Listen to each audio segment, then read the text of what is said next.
قرآن کا حسن ہے، یہ کلام کی بلاغت ہے۔ ہماری بدقسمتی ہے کہ ہم قرآن کے حسن کو نہیں پہچانتے، ہم اس حد تک نہیں پہنچتے جہد کر کے کہ قرآن کا حسن دیکھ سکیں، تو اس پر پردہ ہی پڑا رہتا ہے، پردہ ہی پڑا رہتا ہے۔ تو یہ ہمارے سارے بچے، تو میں مجھ سمیت ہم ایسے ہیں کہ اللہ نے ہمیں قرآن کے ساتھ جوڑا، حدیث کے ساتھ جوڑا، اس کا احسان ہے، لیکن ہمارے پاس وہ بینائی نہیں جس سے ہم حسن قرآن کو دیکھ سکتے، حسن حدیث کو دیکھ سکتے۔ میرے نبی عبداللہ بن سلام، پہلا دن ہے جمعہ کا، اور میرے نبی بنو سالم کے محلے میں جمعہ کی نماز پڑھانے کے لیے خطبہ دے رہے ہیں، اور وہ آ کر سننا چاہتے ہیں یہ نبی کیا کہتا ہے۔ تو آپ کا ایک جملہ اس میں ہے، اطعموا الطعام وافشوا السلام وصلوا الارحام وصلوا باللیل والناس نیام تدخلوا الجنة بالسلام۔ کیا موسیقی ہے، کیا نغمہ ہے۔ تو عبداللہ بن سلام کہنے لگے یہ کلام صرف نبی کہہ سکتا ہے، اور کسی میں اتنی طاقت نہیں ہے کہ اتنا خوبصورت جامہ پہنا سکے الفاظ کا، یہی سچا نبی ہے۔ چند جملوں میں وہ پہچان گئے کہ یہ فصاحت، یہ کمال صرف نبی کو حاصل ہے، شاعروں کو نہیں ہے۔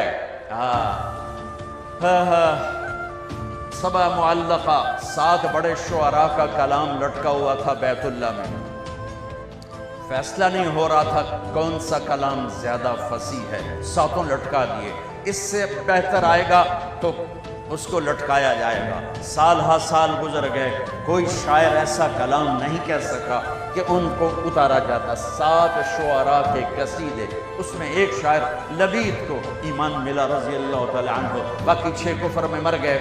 تو جب میرے نبی پر قرآن اترنا شروع ہوا تو ایک اترا، دوسرا، تیسرا، چوتھا، پانچواں، چھٹا، 6 قصیدے اتر گئے کہ یہ کلام بہت طاقتور ہے۔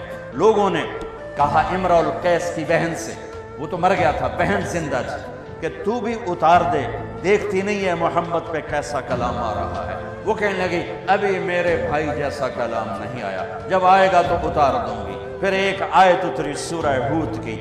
قرآن سارا بہت فصیح ہے، اور پورے قرآن کی افصح آیت فی القرآن، قرآن کی سب سے فصیح آیت 19 الفاظ اور 21 اقسام بلاغت، 19 الفاظ اور 21 اقسام بلاغت۔ یا علامہ طنطاوی رحمۃ اللہ علیہ نے اپنی تفسیر میں ان سب کو ذکر کیا ایک ایک کر کے کہ اس 19 الفاظ میں 21 اقسام بلاغت ہیں جو انسان کے بس کی بات نہیں ہے۔ وقیل یا ارض ابلعی ماءکی ویا سماء اقلعی وغیض الماء وقضی الامر واستوت علی الجودی وقیل بعدا للقوم الظالمین۔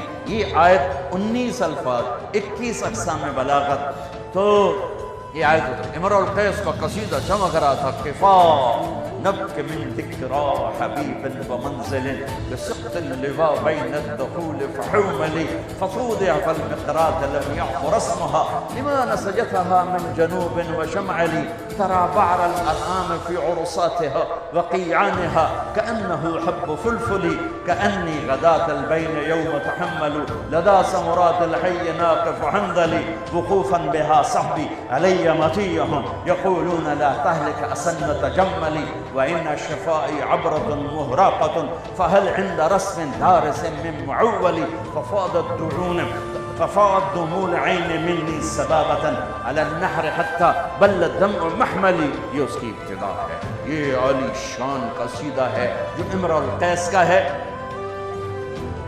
جب یہ آیت آئی تو اس کی بہن نے کہا اس کلام نے میرے بھائی کے کلام کو توڑ دیا ہے، اور جا کر قصیدہ اتار دیا کہ وہ حسن کلام کو جانتے تھے۔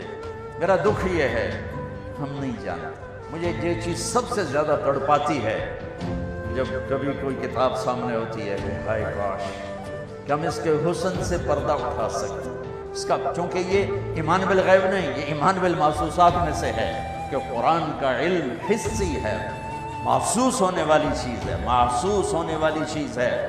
عبداللہ بن مقفع ایک ایرانی عربی کا بادشاہ تھا، اور عرب بھی اس کے سامنے گھٹنے ٹیکتے تھے، پارسی تھا۔